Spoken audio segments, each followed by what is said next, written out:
ఏయ్ మావాడిని వదిలేండి.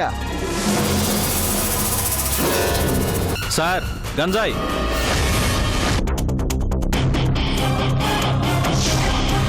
నువ్వు నన్ను ఎలా చూడాలని ఆశపడ్డావో అదే డ్రెస్లో నేను అరెస్ట్ చేయాల్సి వస్తుంది. మీ అన్నయ్యని పోలీసులు అరెస్ట్ చేశారమ్మా.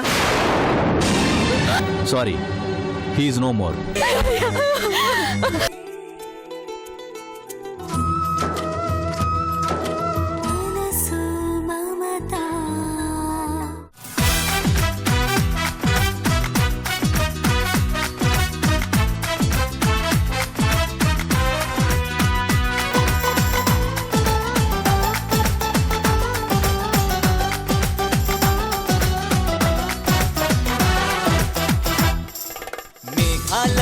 మెరుపైన చావిల్లిలోన వెలుగైన ఆ కళ్ళ ముందరే ఆగునా, కోనేటిలోన కలువైన చామంతి పూల గుబురైన ఆ సున్నితాలతో తూగునా, గోదారి నడుమన పడవైన ఆ హంస నడకకి సరిపడునా, కాశ్మీరు మలుపున చిలకైనా ఆ తీరు పలుపుని అనగలునా, అటువంటి తాను బతుకంత నన్ను కలిసుండమంటే సంజోనా. She's my girl forever, forever. She's my love forever, forever. She's my life forever, forever. Oh, oh. Hey, she's my girl forever, forever. She's my love forever, forever. She's my life forever, forever. Ah, పెదవిపై తడులలో తళతళ హృదయమే తొలిచెనే తలపులా, ఆ నవ్వులో వినబడే గలగల నా పరుగుకే స్వరములా సిరివలా, ఎదురైతే వన్నెలకున ఎద నిండా వెన్నెలమాన, ఒకదారే తను వెళుతున్నా ప్రతి చోట చూస్తున్నా, అటువంటి తాను బతుకంత నన్ను కలిసుండమంటే సంజోనా.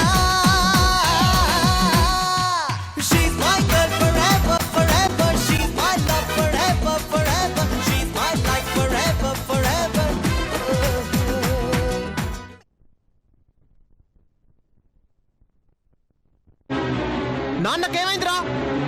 నాన్నని కాపాడలేకపోయాను.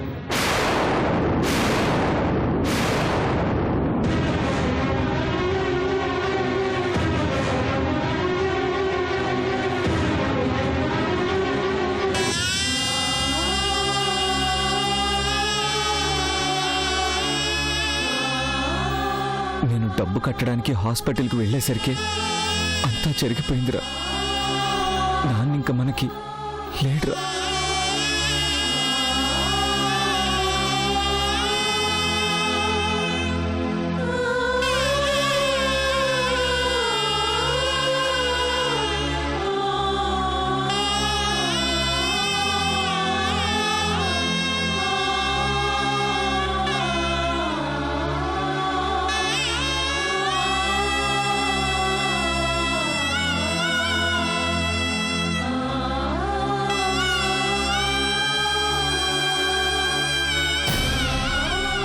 నాన్నా, ఇదంతా నా వల్లే. టైంకి డబ్బులు కట్టి నిన్ను కాపాడుకోలేకపోయాను. ఇప్పుడు అమ్మకి నా మొహం ఎలా చూపించనురా? నాన్నని కాపాడుకుంటానని వెళ్ళి ప్రాణాలు పోయాక వచ్చావా అని అడిగితే అమ్మకి నేను ఏ సమాధానం చెప్పనురా? నా వల్లే, ఇదంతా నా వల్లే. మా నాన్నని నేనే చంపేశాను. నాన్న, బాధపడకురా, ఇందులో నీ తప్పే ఉంది. నాన్నని కాపాడుకోవడానికి నువ్వు చేయగలిగింది చేసావు. నేనేం చేశానురా? ఏమీ చేయలేదు. అందుకే ఆయన ప్రాణం పోయింది. సరే, ప్రాణం పోకుండా ఏమీ చేయలేకపోయాం. ప్రాణం పోయాక చేయాల్సింది మిగిలిందిరా.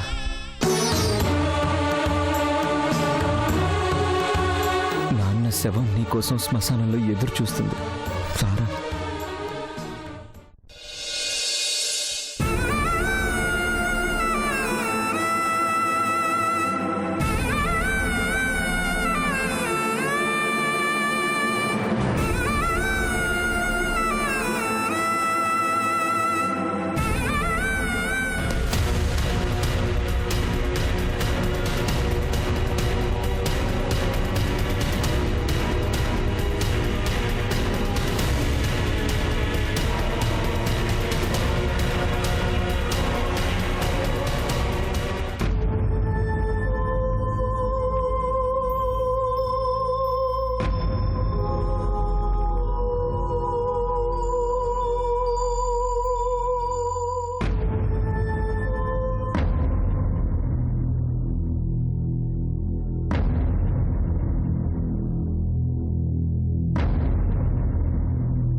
మా వాళ్ళేరి? వాళ్ళు రాకూడదురా.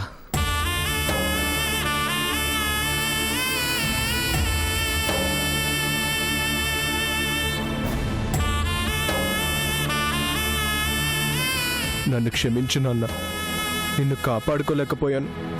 నువ్వు చనిపోలేదు నాన్న, నేనే చంపేసుకున్నాను. నా చేతకానితనంతో నేనే నిన్ను చంపేసుకున్నాను నాన్న, నేనే చంపేసుకున్నాను. బాబు, ఎంత ఏడ్చినా పోయిన తండ్రి తిరిగిరాడు. సూర్యాస్తమయం అయిపోతుంది. చీకటి పడ్డాక కార్యక్రమం చేయకూడదు. జరగాల్సింది చూడు బాబు.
సారీ రాజా, వెళ్దామా?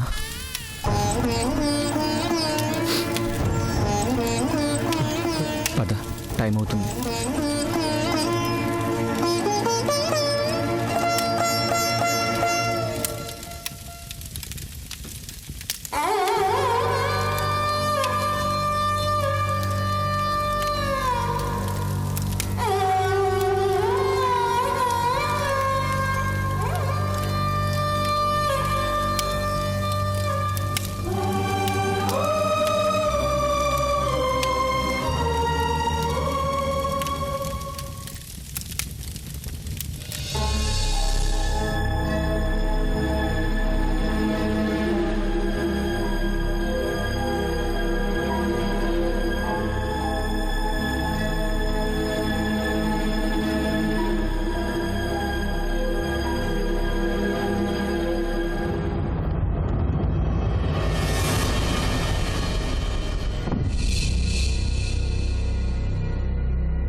నాన్న చనిపోవడానికి నేను కారణమే.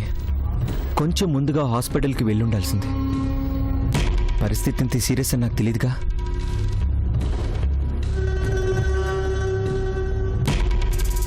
జరిగిన దానికి బాధపడ్డం తప్ప మనం చేయగలిగింది ఏదీ లేదు. సెల్లో ఒంటరిగా ఉంటావు కాబట్టి నీకు అన్నీ అవే ఆలోచనలు వస్తూ ఉంటాయి. ఎక్కువగా ఆలోచించకరా. వీలైనంత త్వరగా నిన్ను బయటకు తీసుకొచ్చి ఏర్పాటు చేస్తాను. వెళ్ళాల్సిన టైంలో బయటికి వెళ్ళలేకపోయాను, ఇప్పుడు వెళ్ళిన ప్రయోజనం ఏముంది అనుకుంటున్నావు, అంతేనా? అలాగే అనిపిస్తుందిరా.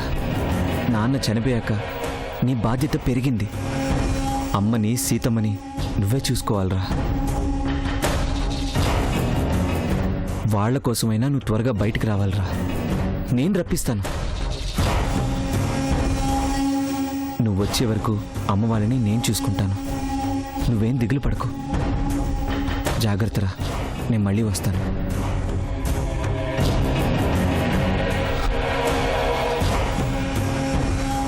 అశోక్,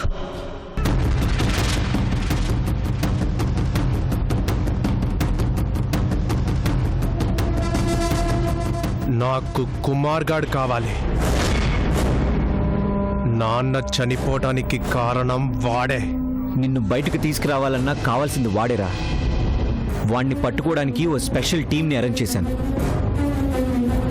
నిన్ను నా చేతులతో అరెస్ట్ చేయించిన వాణ్ణి నువ్వు వదిలినా నేను వదలను.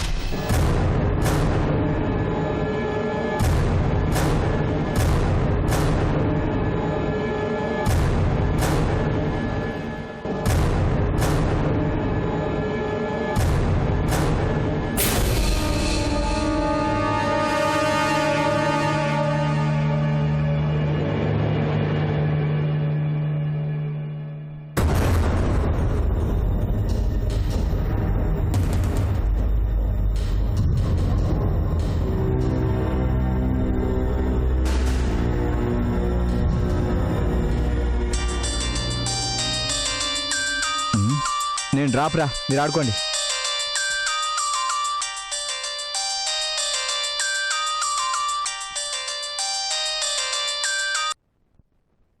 హలో, ఎక్కడున్నావు? ఈరోజు ప్యాకాట్లో చెయ్యి బాగా తిరుగుతుంటే ఆ పనిలో ఉన్నా.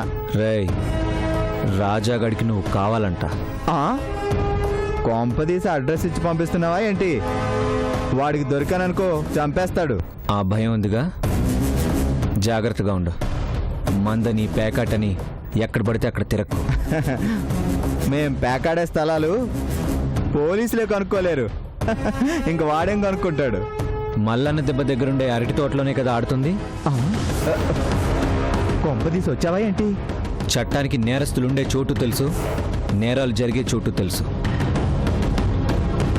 ఎక్స్ట్రాలు చేయకుండా రాజాగడు జైలుకి వెళ్ళే వరకు బయట ఎక్కడా కనిపించొద్దు. అర్థమైందా? అలాగే. నువ్వు కనిపిస్తే రాజాగాడికి నా అసలు రూపం కనిపిస్తుంది. అదే జరిగితే నువ్వు ఎవ్వరికీ కనిపించకుండా పోతావు, ఎప్పటికీ.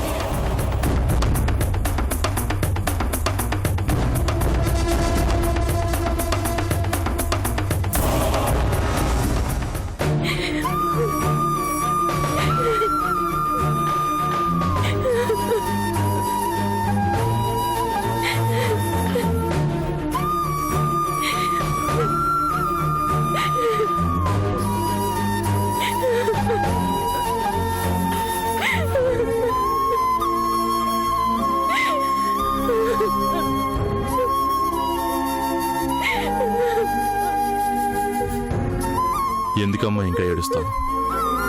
నువ్వు అదృష్టవంతురాలు కాబట్టే పెళ్లి జరగడానికి ముందే వాడు ఎలాంటి వాడో తెలిసింది. ఇదే పెళ్లి తర్వాత తెలుసుంటే ఈ ఏడుపే నీకు జీవితాంతం మిగిలేదు. లేదు డాడీ, రాజా అలాంటి వాడి కాదు. అతను గంజాయి స్మగ్లింగ్ చేయడం ఏంటి డాడీ? కావాలని ఏ మనిషి తప్పు చేయడమ్మా, అవసరమే ఆ పని చేస్తుంది. సొసైటీలో జరిగే ప్రతి దానికి కారణం ఒకటేనమ్మా, డబ్బు. డబ్బు కోసం దిగజారిపోయే క్యారెక్టర్ కాదు డాడీ తంది. మరి కానప్పుడు ఈ తప్పు ఎందుకు చేశాడు? ఈ రోజు జైల్లో ఎందుకున్నాడు? రాజా మనస్తత్వాన్ని మనమే సరిగ్గా అర్థం చేసుకోలేదేమో లల్లి. మీ డాడీ మొదటి నుంచి చెప్తూనే ఉన్నారు. నేను నీలాగే రాజాని నమ్మాను. కానీ ఈ రోజు అతను జైలు పాలయ్యాడు అంటే తప్పు చేయకుండా అరెస్ట్ చేయరు కదా. ఏసీపీ స్థాయిలో ఒక ప్రాణ స్నేహితుడు ఉండి కూడా అతను జైల్లోనే ఉన్నాడు అంటే రాజా తప్పు చేశాడమ్మా. వాడు జైలు పాలయ్యాక గానీ నీకు అర్థం కాలేదన్నమాట. పేదవాడికి కష్టపడాలన్న ఆలోచన ఉంటుంది, ఉన్నవాడికి ఉన్న డబ్బును కాపాడుకోవాలని ఉంటుంది, మధ్యతరగతి వాడికి ఆశ ఉంటుంది. ఆ ఆశ ఎన్ని తప్పులైనా చేస్తుంది. అందుకే మొదటి నుంచి వాడిని నమ్మొద్దు అంటున్నాను. విన్నావా? ఈరోజు వాడు చేసిన తప్పు వల్ల బాధపడుతోంది వాడు మాత్రమే కాదు, వాడి కుటుంబం కూడా. ఆ కుటుంబంలో నువ్వు ఒకదాన్ని అయ్యుంటే? పోన్లే అమ్మా, దేవుడి దయ వల్ల నీకు అలాంటి పరిస్థితి రాలేదు. రాజే తప్పు చేశాడు అంటే నేను ఇప్పటికీ నమ్మలేకపోతున్నాను మమ్మీ. కళ్ళ ముందు సాక్ష్యాలు కనిపిస్తుంటే ఇంకా నమ్మలేను అంటావేంటమ్మా? ఈ ప్రేమకుండే జబ్బే ఇది. ప్రేమించడం మొదలు పెడితే అంతర్జాతీయ నేరస్తుడు కూడా ఆ కళ్ళకి మాత్రం అమాయకుల్లానే కనిపిస్తాడు. రాజాని నీలాగే నేను సమర్థించానమ్మా. నా కూతురికి ఒక మంచి భర్త కావాలి అనుకున్నానే కాని ఒక స్మగ్లర్ కావాలనుకోలేదు. ఇక అలాంటి వాడి గురించి ఆలోచించటం అనవసరమమ్మా. ఇప్పటికీ నీకు అతన్నే చేసుకోవాలి అని ఉండొచ్చు. చేసుకుని రేపు ఒక నేరస్తుడికి భారీగా సొసైటీలో తిరగలవా? ఈ రోజు ఏ తప్పు చేసిన వాడు రేపు మరో తప్పు చేయడని గ్యారంటీ ఏముందమ్మా? అతని ఈ రోజు చేసిన తప్పుకి అతని తండ్రి ప్రాణం పోయింది, అతని కుటుంబం వీధుల్లో ఉంది. అలాంటి స్థితిలో నా కూతుర్ని చూడాలి అని నేను ఏమాత్రం అనుకోవడం లేదు.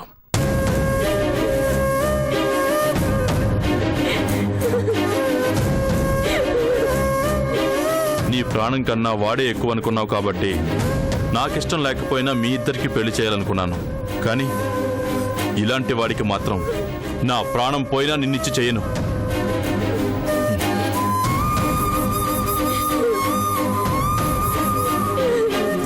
వద్దు తల్లి, రాజా నీకు కరెక్ట్ కాదు. తప్పనేది వైరస్ లాంటిది. ఒకసారి తప్పు చేశాక అది మళ్ళీ మళ్ళీ చేయిస్తూనే ఉంటుంది. అలాంటి వాడితో నీ జీవితం నాశనం కావడానికి మీ డాడీనే కాదమ్మా, నేను కూడా ఒప్పుకోను. అంతే.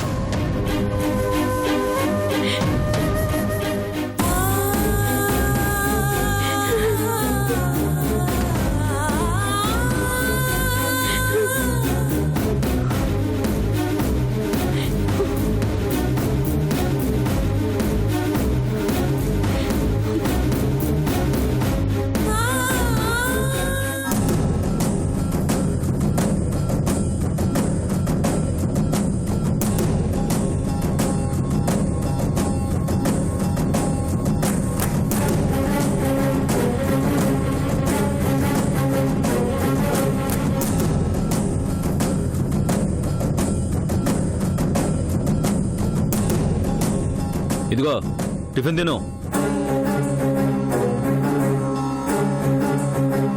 తినకుండా కడుపు మార్చుకుంటే ఏమొస్తుంది?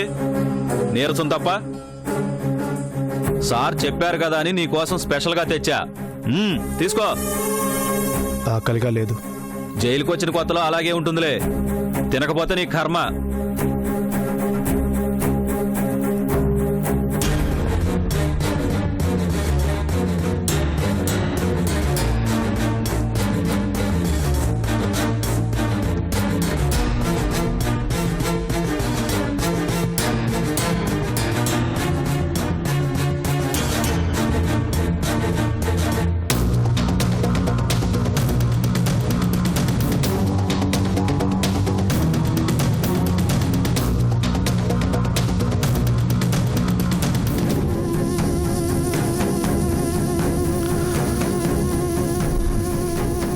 రా.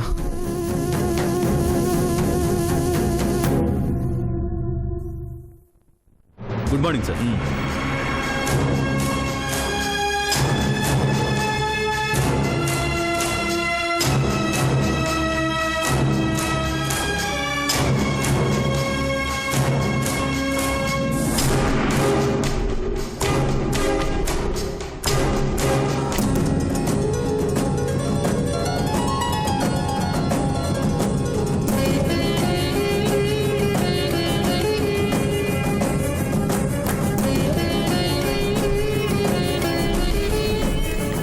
వెళ్ళి మాట్లాడు.